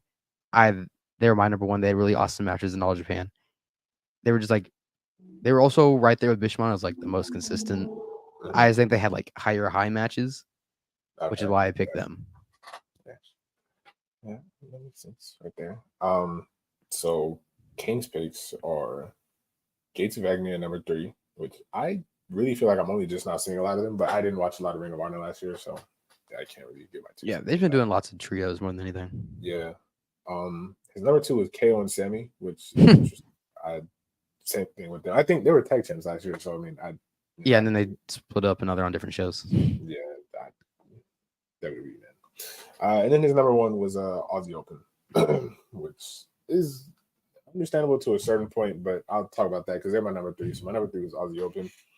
They would have been my number 1. They were my number 1 at the mid-year awards I did. And yeah, injuries just really hurt them. Yeah, they injuries fucked them up pretty bad. They just and then getting beat in like a partial comedy match against MJF and Adam Cole was. Oh, I forgot about that. Yeah, that was the decision. But so they were my number 3. My number 2 was Bishamon. I kind of same like you said. I just thought they just were really good consistently throughout the year. Double champs, World Tag League. Like they did great. Honestly, they're a great team. So, and then my number 1 was the Workhorsemen, who are finally getting a little bit more time on AEW. But I mostly chose them because they work on DPW.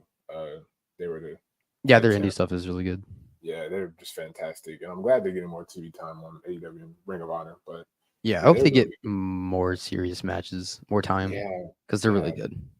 They keep getting these like short matches on like Collision, which is fine, but they're getting. I do like that they're getting like singles matches here and there as well. Yeah, because they're both really good, like individually as well. Yep. So moving into our men's wrestler of the year, we have Bryan Danielson as the winner. Your thoughts, Jake? Yeah, your list. So I had Kento Miyahara at number 3 just because that dude was awesome. He came into the year as the Triple Crown champion, had really great matches against he had a good defense against Yuma. He lost it to Yuji Nagata, but then it delved into like the whole All Japan versus Noah, where he was wrestling like did he have a singles match with Soya? No. He had one with Masaki Kitamiya, and then he had the Kaito mat. Maybe he did, because it was like a Congo thing. But rest in peace, Congo. But yeah, he was just like really awesome. He had the awesome Nakajima match both times this year. Yeah.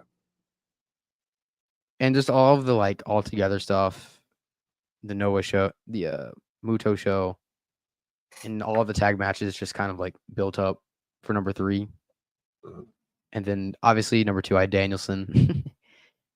He even being injured for like a chunk of the year didn't hurt him too much. Yeah. Yeah, he didn't get number 1 for me, obviously, but he still had like some of the best matches of the year with like Mhm. MJF. And what else did he do? I'm forgetting. He's just Danielson, you know. Anytime he steps in the ring, he's have a great match. All of them. And then Osprey was number 1 just because that dude is a freak. Yeah, he was going crazy. You know, the Kenny matches, the shooter match, Okada, Naito, dude's a freak of nature.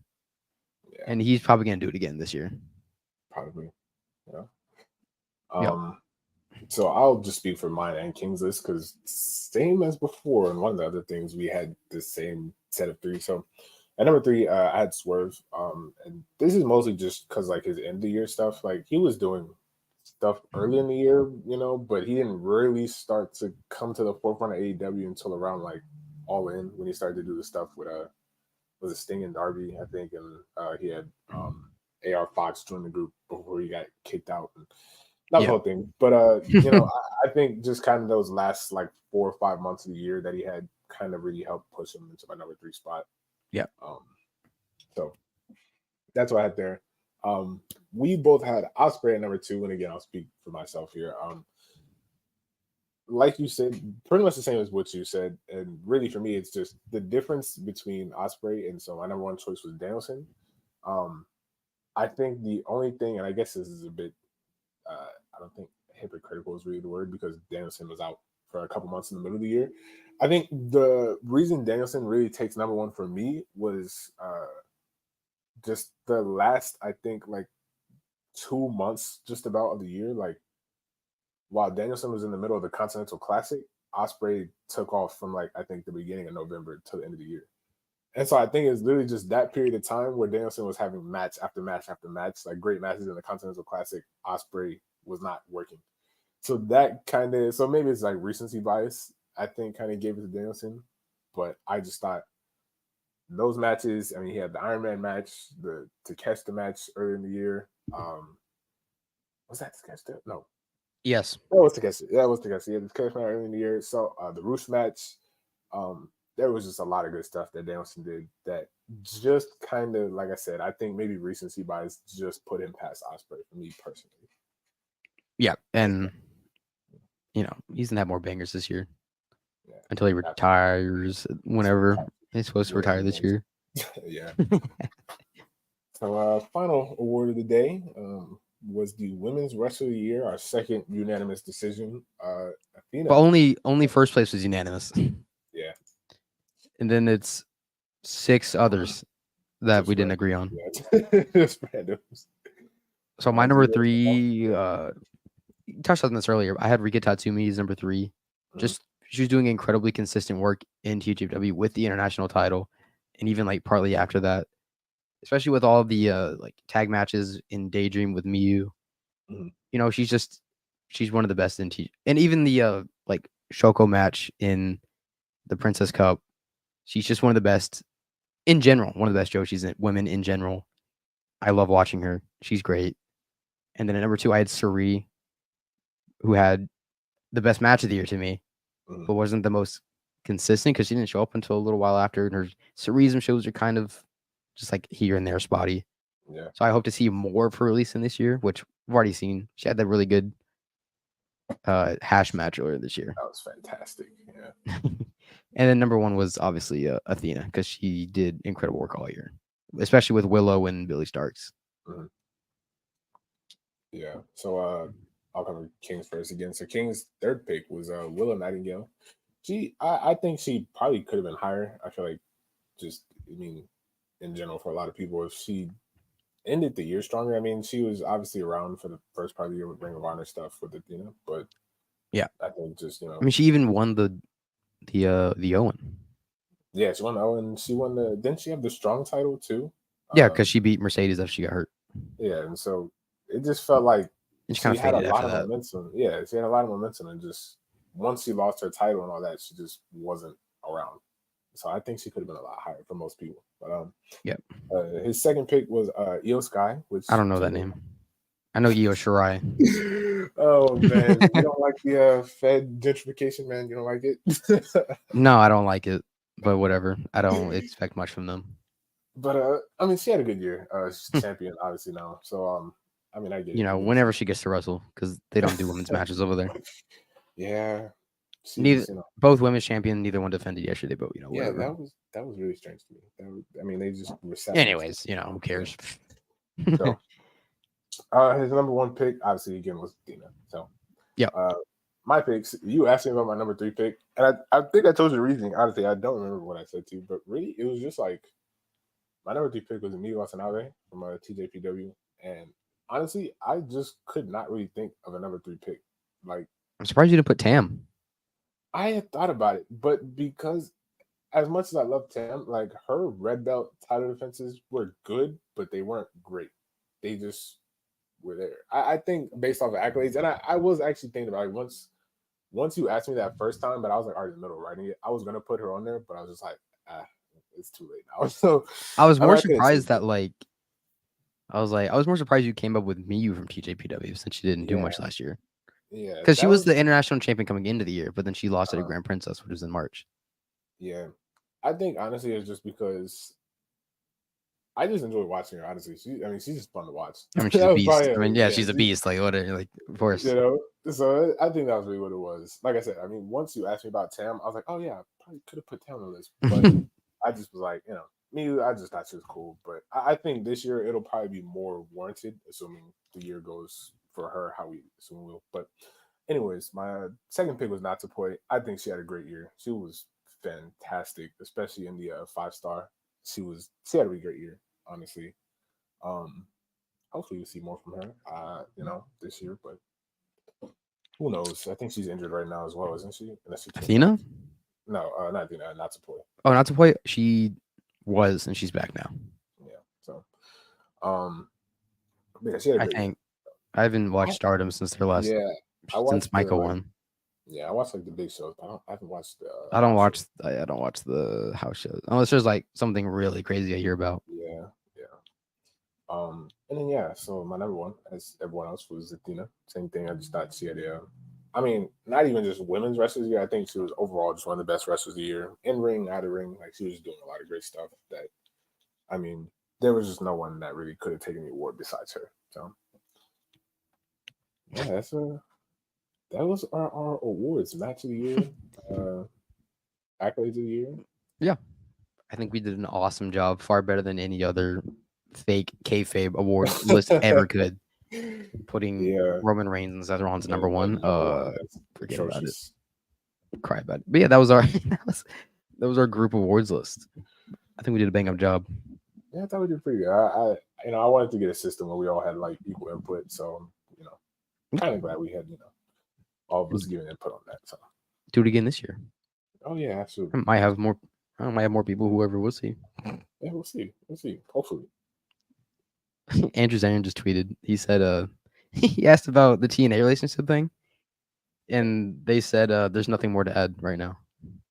So TNA getting finessed once again, bro. TNA really funny. But yeah, I have like 20-ish minutes, so we're gonna talk about the Rumble and Vince, sort of, mostly Triple H, and Collision real quick too, because that was awesome. Yeah. But first and foremost, we'll talk about the Rumble real quick. What did you think about the Rumble in general? Because like even in, like as much as I like to laugh at WWE, the Rumble is still like a pretty fun thing to watch. Typically, in general, but yeah, I mean, this year was not. I think it might end up going down. I feel like this is gonna sound like some hating shit, but like I think it's gonna go down as one of the worst shows of the year. I did not have a fun time watching that show. The Women's Rumble just felt like, I think I said this to someone on Twitter. I think it was Denver I was talking to. And I was like, there was so much happening in the Women's Rumble, but like nothing happening at all. There was so many people just in the ring, but there was like nothing going on. And I don't think until the last like 10 minutes, like basically once Jade Cargill came in, that's like when it got like pretty good. And that was basically the end of the match, Yeah, it didn't help I was watching, the greatest of all time, Danielson, wrestled Nagata at the same Yeah, time, but there was no way they can compete, bro. also, No way. it's like I get that they want to work in NXT into this, but like that crowd was pretty bad already, Yeah, and they were. then you're mixing in people from NXT that like a large chunk of the fans don't watch already. Mm, There was just like no reaction for like a large chunk, so it was just yeah, like these people were coming in. A lot of the fans don't even know them. I just know them because people talk about it on the timeline, right. and it was just like, Crickets. yeah, it's like these people don't even like what are their names? Katana Chance Oh and yeah, the other they've been girl. on the main roster, They've haven't been they? on the main roster. They were tag champs until like Friday. They didn't even get a reaction. They were tag champions. And it's just like, I get it. You're gonna work in NXT, it's fine. But it's like we're just throwing in bodies at this point. Yeah, Because like if you want to put like in the big NXT names like Roxanne, Tiffany, cool. They got reactions. Fans know yeah. them. But when you're working in like who else even showed up? Like I think Ivy now is on the main roster. I Is don't she? know I NXT, have bro. I'm no, like, I I'm don't pulling names out. I don't even know how I know. remember these. We're just like the fans just didn't care Yeah, they didn't. They didn't. until Even like Becky go showed ahead. up and Yeah, Jade showed up. There was just like nothing going on. yeah. That last, I mean, a lot of people just said it. Like that last, like 10 minute stretch was the whole thing. You know. But most importantly, no Mercedes. No Yeah, no Mercedes. Mercedes. Yeah, What no happened? money. What No money. what? No money? What happened there? Yeah, what happened? Oh man. All the fake dirt sheets, man. They got played, buddy. Bro, the whole month people were like, "Oh, she's gonna show up at the Rumble." Like, no, bro. Like all the it's never reporting that gonna like happen. Andrew Zarian and Sean Ross Sapp, like she's signed with AW. They don't have Yeah, evidence, but like they're saying she is. They're like, she's not showing up. She's not showing up. And get she didn't show up. like So there's, you know, Fed fans, man, stop believing fake they, insiders. yeah, they think. I mean, a new dirt sheet shows up like every day, bro. Like, It's like, and they just like speak vaguely. Like they either speak vaguely, in which those guys stick around for a while. If you yeah, just like speak vague enough. Where you're like, something big's gonna happen, and then like Jade shows up, and you're like, oh, that was it. yeah, But like, they're really funny. If is gonna be in the Rumble, and like, clearly not. Like, you're insane. He didn't show up, and they're like, I'm sorry, guys, I'm quitting.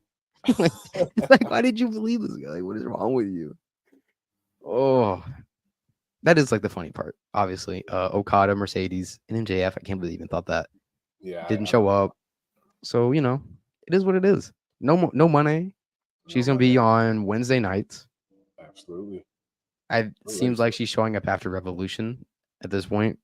Yeah, I'm kind of sad about that. I was hoping she'd be there before then, Yeah, I but was hoping she might show up at Revolution, but probably like no, it's what, a couple years ago. I don't know. All the reports are like they're gonna make a massive deal out of this. Mm, So, and they might lean really heavy into Revolution. What's the women's match? Deonna Purrazzo and Tony Storm. yeah. What's the TNT? Is there even an Uh, obvious Julia match right now? I don't think so. No, I think she's just been around. They'll probably set something up soon, Yeah, but I don't know. She might show up at Revolution. It's either gonna be that or like the week or so after. I think she might show up there. I mean, you have like a But big spread out yeah, crowd, so yeah. But Okada's gonna show up probably before then. No, yeah. once that I Tanahashi match. I think Okada's wrapping up. I think it's soon. I want to say it's the 4th or the 5th of February. It's early February, right? Yeah, it's Okay. pretty early.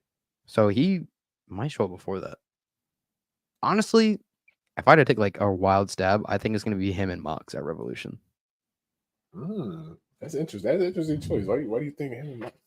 All of the Moxley like promos backstage have been like calling himself the ace, that, like he's the best in the world. Yeah, No one really wants it. He's the best. No one will step up. I think Okada answering that makes sense. yeah. But That makes sense. what's the other one? Is there a third? Or am I insane? Uh, I think that's it. Anyway, yeah, they're gonna be. Anyways, back to the Rumble. We've like right. lost the plot. The Rumble was the women's was fine, okay to fine. I knew Yeah, Bailey was winning the whole time. That's yeah. who I I feel expected. like, That yeah. didn't surprise me. they're doing a lot. It feels like they're doing a lot more like Iron Man winners because they did Rhea last year. She was number 1. Yeah. Bailey was 2 or Number 3. 3. I think she was 3. Yeah. So they're doing a lot more long winners. But anyways, I figured she was gonna win. Naomi showed back up. Cool. Yeah. There wasn't really any big surprises in this Rumble. Obviously, there's like more pressing matters around it. Yeah. Bailey won. The next match was Roman in the 4-way. It was kind of a whatever, nothing match. Yeah, I didn't even really watch it. I saw it in the background. Solo Sikoa showed up. Solo Sikoa showed up. He went through a barrier. Roman speared. It didn't help. This was on during the main event of Collision. Yeah, I wasn't tuned in at all. So he pinned AJ Styles. Logan Paul, Kevin Owens is next. Another like pretty boring, a really bad finish. Really dumb, really bad. Like brass knuckles or something like that. Logan Paul's friend jumped the barrier, whatever reason, distracting the ref, and then Austin Theory and Grayson Waller run out to like help or whatever, and then they pass off brass knuckles to him, which is just like a nightmare blunt rotation of a group. Logan Paul, Austin Theory, and Grayson Waller pass off brass knuckles, which he fails at. Kevin Owens gets the brass knuckles, punches Logan, and then as the ref is counting 3, he stops at 3, sees the knuckles, and calls for a DQ. Which, bro, what? DQs on a pay-per-view, always really fun and cool. And then the main event was the men's, which was pretty boring again. Yeah. I thought it was worse than the women's. I don't remember like who number. It was the Usos. They were 1 and 2. Yeah, I mean. And then it was just like a whole lot of nothing. You know, there's no. I don't know. It's like there's no fun. It's like it's just there. Can you think of one spot that stands out? I guess Braun Breaker like spearing JD McDonough was kind of funny. Yeah, I mean, he eliminated Omos, but it was like in the middle of someone's entrance, so it was like no one really cared. And like R-Truth doing his, comedy stuff. Yeah, with like The Miz and Dom, which is like okay, none of these people move me. Yeah, I mean, even Kofi, I think he's done with like his special spots after the last couple years. So he got hurt doing the last one, didn't he? I think so, because he like hit the barricade like hard. Yeah. So they're like, no more of that. Yeah. I know a lot of people like kind of thought Big E. I was hoping he would return. I think he's still not ready. I mean, I think he might just be done at this point. I think he'll be back. I just think it's going to be a while still. Yeah. He's probably going to wait until he's like really, really sure. Yeah. But the New Day teasing him. They said they want the Young Bucks again. I saw that. Yeah. Bro, it's always really gonna happen, but it's always really funny anytime WWE wrestlers are asked about like outside people. They're like, yeah, they should come here. I'm like, why? Exactly. Every other promotion that's not you guys works together to go to other places. Facts. So like why not? Jump somewhere else for a little bit. It's like maybe you guys should leave. Why does everyone have to go to WWE? All right. New Japan. AEW's working with New Japan, CMLL. They were with CMLL and AAA. Yeah. For right now, until that's over. Yeah. Hopefully, you're in that relationship. Hurry up, please. But they're working with Rev Pro and not TNA anymore. But who cares? Yeah. TNA, they're so funny. They got mad. They threw shots at AEW. You see them like throw shots at AEW not long ago? No, I didn't see that. It was at their last pay-per-view where they introduced the AAA relationship. Yeah, I was like not paying attention when they introduced that. I wasn't like paying super attention, but they came out and they're like, "This is the most beneficial relationship we've ever had." And it's like, you're pretty funny. Yeah. It's like AEW gave you Kenny Omega as a champion. Like, relax. It's like, let's calm down here, bro. They give you your best numbers in years. And what did AEW get in return? Moose showing up? Yeah, it was nothing, bro. The Good Brothers? Jesus. I like the Good Brothers in AEW though. They're funny. Yeah, they're cool. They're I was literally about to say generational bag chasers. I cannot blame them. But anyways, on to like more pressing matters real quick. Obviously the Vince stuff happened. Yeah. I don't think we need to get into like the details. Yeah. I think everyone's pretty much already aware of them. Those who want to be aware of it. But more importantly, like they did that presser, and it was like so Yeah. embarrassing and just like bad. Yeah. And I mean, like just they what go were you gonna ahead. say? Oh, Oh, go ahead. Go ahead. like they did the wrestlers first, which is whatever. And it's hard to ask the wrestlers about that. You can. I don't think Yeah. there's too much wrong with that. I don't think you get a very good answer out of them, which is whatever. I'm not really mad about that. Yeah. But then Triple H comes out at the end and just, bro, Yap City for like 15 minutes. Just waffle. Just waffling and waffling and waffling about nothing that matters. And it's like we're all sitting here. Everyone knows what we're talking about. I think in like a more corporate professional world that isn't wrestling, this kind of scandal is something that like a company will come out and address before like days later in a post pay-per-view press conference. Like this is the type of scandal that a company would like make an announcement, some kind of message even before that. You know what I mean? Yeah. Like it's like the former CEO still on the board has a massive, scandal that's like been going on for decades at this point. And it's like systematic.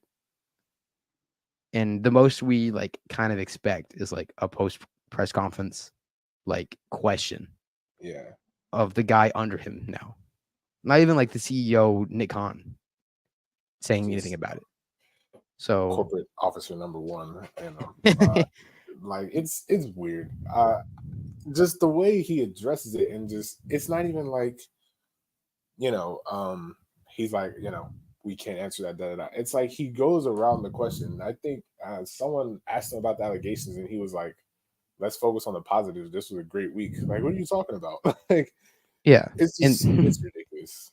and it's like the first time he got questioned about it, he was like, "Yeah, I'm not like I don't remember exactly what he said, but I was watching it, but he just like sidestepped it and said."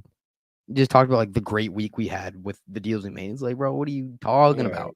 No one cares about all that. Well, I guess some of the more embarrassing journalists, quote quote journalists, sitting there don't care. But it's like you could have just like simply said like, no comment. That would have been better than what he did. Just like yeah, sidestepping it and then flexing the numbers and business you just did the past week. yeah. This is weird. And it's like, what are you talking about, bro? And then the next journalist is like, on to a nicer question. It's like, bro, what are you talking about, bro? What do you mean nicer question? Nicer questions, Some bro. of This them is are like the real. biggest scandal in wrestling in like Yeah, decades. And you're talking, and you want to bring up a question about like, oh, do you think the Attitude Era was the best? It's like, what are you talking about?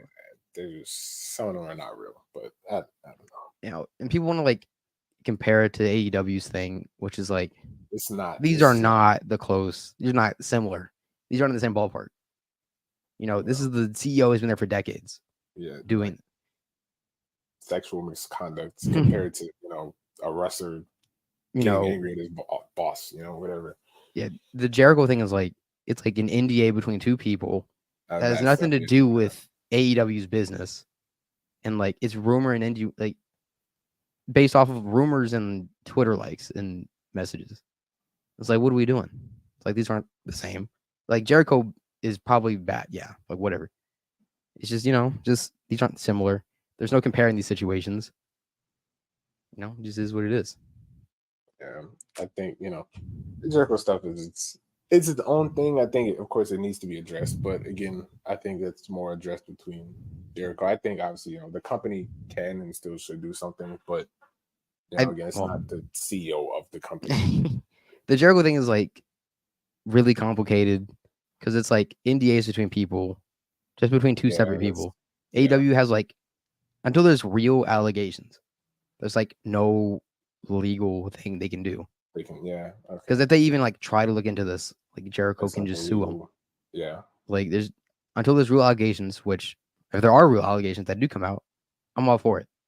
Right. But until then, it's just like we're kind of just stuck here in this very weird middle gray area. Yeah. Yeah. Just but the other one is a 67-page document with real like actual legal ramifications, allegations. Corporate employee number one sitting up there, sidestepping and he even finds time to like throw shots at AEW New Japan. That was so weird. That was So so weird. that was so like, why did you fit that in there, bro? Like that's like a rehearsed line. Like he knew that. Talking about TNA and a cliche door. It's like, bro, what are you talking about? What do you mean? He's just mad because New Japan's not returning his calls. You It's can't like, get NXT like, Japan off, man. He's sick about it.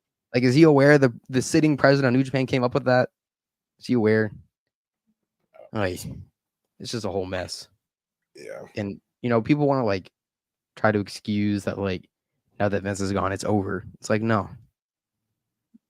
Like, this is very clearly like a systematic thing that goes far deeper than just Vince. Multiple people within the company. Yeah. Yes, people who used to be there, people who are still there, including wrestlers, executives, and whoever else, like, know about this, took part in this, enabled, defended, whatever. And it's just, very nasty business. Yeah. Very gross, very nasty. And it extends to like all wrestling in general. You know what I mean? Yeah, wrestling is a very not great landscape, to be honest with you. But that's just kind of where we're at right now. Yeah. It was not a good week for wrestling fans and whatnot in general over that stuff. But we're gonna end on a lighter note real quick. Yeah. We'll talk about the Collision main event real quick because you were popping off on my timeline over Daniel Garcia. Oh man. So let's talk about the main event real quick. What did you think about that cage match? I missed the first like couple minutes before, like when they were getting in the cage, but I just came back and you didn't see Chicken get thrown into a table? I saw that. I saw him get thrown into the table. Then I went to the bathroom and came back and saw Cash Wheeler like flying off the cage. I was like, what is happening right now? Oh, they're beasting. Yeah, they were going crazy, man. That is, I'd say, definitely one of my favorite matches of the year so far. It was great, honestly. I like the story that they're really telling. Not just between like Daniel Garcia and like FTR, just Daniel Garcia's story arc so far. The story between House of Black and FTR has been pretty good as well. Probably the most invested I've been in either teams in quite some time. So it's done a good job in helping both of them. But I mean, yeah, this whole Daniel Garcia thing. I mean, I love Daniel Garcia, man. He's a great wrestler, and he just becomes so good with like storytelling and just everything. It's just the whole story arc. I mean, you have to see it from like start to finish, but picking up from the Continental Classic and seeing how he's slowly, gradually building himself back up. You know what I'm saying? It's been great. It's been great to watch, and the match is fantastic, man. Yeah, I'm so glad Daniel Garcia's back frequently on TV and getting this like whole story. And we get this like really awesome cage match where everyone did great. Everyone did their part. Yeah. Especially like, I give credit to FTR and especially Cash for jumping off that cage. Yeah, he's a beast. And even, House of Black, Malachi and Buddy did really good. Brody King flying through the Brody King's always door. Brody King's always a beast. I love that dude. But there was an interesting thing in the Observer Radio this morning. Dave Meltzer mentioned, he was like, why is AEW putting over Buddy and Malachi when they're going to be on their way out? Yeah. And it's like that's interesting. Like, are they for sure like gone? Yeah, They're being put over, but like I guess he means like continually being put on TV. Yeah, and winning. Yeah, and it's like, I mean, they did the same thing for Andrade. He was winning up until the end on his way out. It's just like, it was like, I guess he's just kind of like not brain broken, but like just so used to like WWE beating anyone continuously. Yeah, on their way and then out. Just send them on their way. Yeah. So like, I have like, even if they are on their way out, like I have no problem with them winning. They're still really good wrestlers. Yeah. I have no problem seeing them still. I mean, do you think they're leaving? You think this is like contract year? I have no idea. I know people were talking about Malachi's contract last year. I don't really keep up with people's contracts, but I mean, if they are to leave, like I obviously it doesn't really affect me, but like I would say, like I don't really mind either way. I think they do fine in WWE, but they're fine in AEW. They don't do a whole lot is my only issue, but like I don't know, like they're just kind of there for me. I think they're really good. I think like Brody King, like he's not gonna leave, so I think him and Julie is a cool like little partnership to. Yeah, I don't think Brody King's going anywhere. Yeah, so if like Malachi and Buddy leave, I mean, they leave. I So mean, be it. yeah. Take Miro with you. Like I don't really know what they do in WWE. I guess I feel like Malachi would probably be more important like in a singles role in WWE. Uh, he doesn't really do singles stuff in AEW for whatever reason. Yeah. So, you know. No, I get you. But we still, hopefully wrestling is try to do better. Yeah. Move on, try to do better, try to be better, especially for women's sake. Absolutely. So real quick before we go, what was your favorite match from the new year, since we didn't touch on that? Oh From God. any of those New Year shows? Yeah, those new shows. I was obviously the obvious one of what is it? Okada Danielson. I'd say that probably is there. But if I want to throw a different one in, I think I'm gonna throw in. No, actually, let me get two shout outs. I'm sorry. I'm going Mox and Shingo. That's probably my favorite right now. That it might flip flop between Okada and Danielson. But Mox and Shingo was dope. That was I in was the New Year show. I was pretty. The 13th. What day? It was 13th. It's fine. Whatever. Just since the last time we But talked, yeah, but we're going one of the early shows, probably Shuri and Mayu Iwatani. That was a really dope match. that was pretty awesome. It was like right up to the start of new Wrestle Yeah, Kingdom. yeah, Fans were probably just like sprinting over to the dome trying to get there. yeah. Had to. Mayu showed up in her gear to be on commentary. So beast. She's so funny. I'm glad she's the champion again, at least doing Yeah, something.